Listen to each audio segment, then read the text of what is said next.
Welcome back to Soul Axiom Part 2. We will now tackle the military base. That's level 2. And we'll also tackle the memory fragment in this area. I haven't shown exactly where it is in this level, but I will point it out whenever we get to it. First things first, you need to open up these bunkers and then click around on these panels. As you can see, the sequence of unlocking these is pretty simple. First you find the correct one, which is the green one naturally, and then you click on it. The adjacent spots will then light up to show you what they are. You need to get all of the green spots, all of the green circles, to unlock the next part of the puzzle. At this point in time, you're trying to assemble a tank. However, sometimes the puzzle is not too friendly and doesn't want to tell you right away where all of the green things are. It also doesn't help that sometimes it doesn't show you the last circle. I nearly said crystal for some reason. Sorry about that. But once you get both of the bunkers sorted out, the tank will be assembled. This is where the puzzles get slightly more difficult, but really they're not a challenge. Now that we have an assembled tank, we have to fuel it up. It's very simple. You have to align the shining little thing there to the very middle, where the red-white stripes are. Just do it like this. Spin this handle a few times till the thing is over there. Then spin the middle handle to reduce that thing. And there you go. Your tank is filled up. It'll roll down. Use the telekinetic hand. It'll shoot. And the way is open. And just use the elevator to enter the rest of the level. The beginning is very smooth and nice, but the rest of it can be a little annoying for first-time players. I'll tell you that much. I think the most annoying part is one of the puzzles actually, but we'll get to that when we get to it. Also, something that I wanted to say, you can use your power hands to light up dark areas, just in case you can't see shit. This is the puzzle I have in mind actually. I have no idea how you're supposed to figure out what the correct code is here. I'm fairly certain that the two rooms next to this are full of hints, but I simply don't understand how any of this correlates with the number that we're supposed to get. There's this map here, there's a bunch of things here as well, and in the other room. But unfortunately, that's just not the case. I just don't understand how any of it works, how any of it connects with the code at hand. It's just really fucking weird. You need a 5 number code to open the door to progress with the rest of the level. And this is where I had to actually look up a guide, because I just couldn't figure this thing out at all. Luckily, there was a guide telling me that the correct code for this door is 45165. How do you figure this code out? I have no idea. If any of you know how you figure this thing out, please let us know, because I would like to know how exactly you get to that conclusion that this is the correct code. I just don't get it. Is there something to do with the map? Or maybe that board that said something about certain countries having certain plus and minus numbers? What's that all about? How do you do it? Would be nice to know.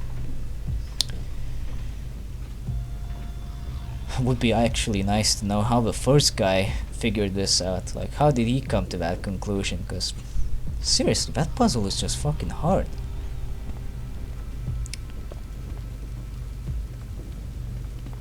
I gotta say that this game has some pretty good looking graphics, even though I had to lower them for the sake of this recording. they still look pretty good. And even though the resolution was lowered to 1440 on 900, it's still recorded on 1080p for some reason. The resolution didn't reduce itself. I guess it's just the texture resolution that lowered, but not the window resolution or whatever other resolution there might have been. But anyway, this purple thing, the memory fragment is inside there.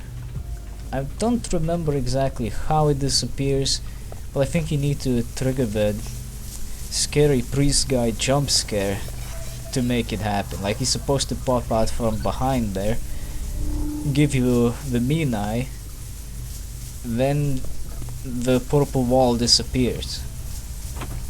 I honestly don't remember how it's done, but you still need to push this button. Once you do that, he'll scroll some bullshit on the wall. I know it says help me, but I don't give a shit about him. You just go there once the wall disappears. The rest of this level is fairly simple, except this part. This part is only, well, mildly annoying because the detection range on those turrets is considerably higher than what you would expect it to be. But anyway, I don't know if you need to phase that thing in, but I normally do, just for the hell of it. What you need to do is sneak past the spotlight, go over here, and then phase in one of those targets into existence. That'll trigger one of the turrets to go crazy. It'll blow up the door, and the rest of the turrets will deactivate, letting you go through to the next room, which contains security drones. Now, there are 2 drones, I believe, no, 3, but 2 of them, they're kind of weird, because here you can see, it can clearly see me, but as long as I don't move, it doesn't do anything. And yet the middle drone does not care at all if you move or not. If it sees you, that's it. It's just gonna get you. And if they do see you, you'll get the death screen and you'll be put back to the beginning of that room.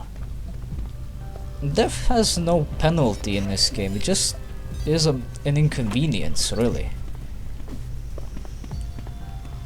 Which I'm kind of glad, because puzzle games are usually very annoying when you have to deal with dying and restarting the entire level all over again just because you made a slight mistake. I think that's my main problem with Lost Vikings. Oh, and I glitched through the tank. Very interesting. But yeah, you need to move objects onto these buttons. Why? You'll see soon enough. But yeah, death being a penalty in a puzzle game, that was my main problem with Lost Vikings.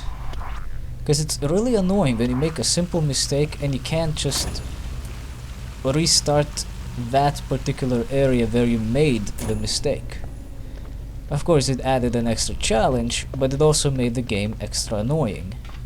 In Soul Axiom's case, that's not a thing. You don't have to worry about getting killed and having to restart the entire level. It never happens. You just restart from the nearest checkpoint. And there is plenty of them. Anyway, once you get to the burning helicopter, that's the end of that level. And here is the memory fragment level of the military complex. That's our goal hands. We need to channel some energy close to it. Again, you don't need to channel the energy directly into the hands. You just have to have it close enough so you can stand in it and use the corruption hands to channel it yourself. This area has a lot of turrets. They will be your main problem here, cause they don't really like you. In fact, they want you dead. However, the weird thing about them is that even if you get hit a few times, they really don't make you die. As far as I can tell, they make you get the game over, not the game over screen, the death screen, if they fire at you for too long. It could be if it could be a completely different thing, like if it hits you with the projectiles, but from what I've seen, it's usually just being fired at for too long that causes the death screen to take place. To finish up with this area, you first need to get rid of the turrets. It can be a little difficult, but keep in mind that all the progress you made here will not disappear if you die. So, take as many risks as you need. Death has no penalty. You will need to move that rock and phase in a few other things to be able to go around the turret without being fired upon so damn much.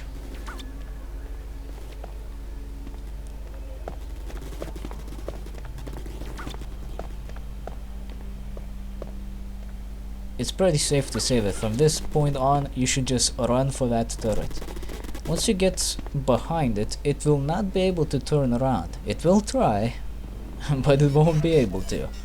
Just open up the hatches on the sides of them and blow them up with your Mega Man hand. That's what I call it. It just shoots fireballs. You get it a bit later in the game. It becomes quite important for certain puzzles. I think you just appear in the cave with this thing and then you have to dig your way out of it using it after a certain point in the game, but I don't remember exactly. I do remember that it's a very long dig once you get the fucking hand, and it takes forever to get out using it, because the rapid fire mode is too weak to do anything, and the stronger mode is too slow to be very useful most of the time. Anyway, now you see that we have cleared out the turrets, and now we just need to channel the energy. I think this energy is called the Deus energy. You know, like Deus Ex. That kind of stuff, I guess. But who knows? I don't really care. It's just purple energy. Beam it all the way over here. See that it is shooting into the floor. Just stand here and channel it. I don't think there's a particular range limit to the corruption hands, but if there is, it's probably a very long range, because I seem to be able to hit my targets from just about anywhere, as long as I can see them. So what about the cutscene for this part? Well, you start off in the desert on a helicopter. In fact, you're looking at the scene, at the memories of one of the four actually important characters that keep reappearing throughout the game.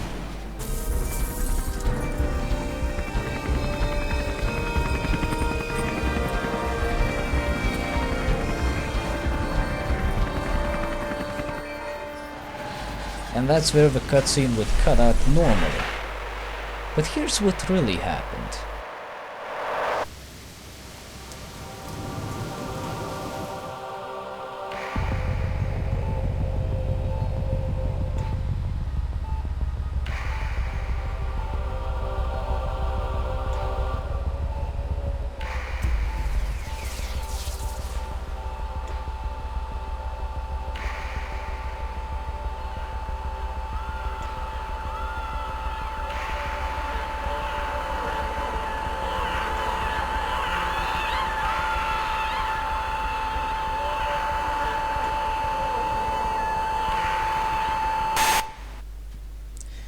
What we saw there was actually a part of the process for soul extraction for Elysia.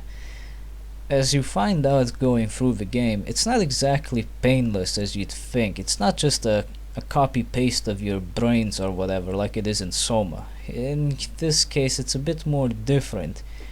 It never really explains how it works, and I still don't know how it works, not that it really matters.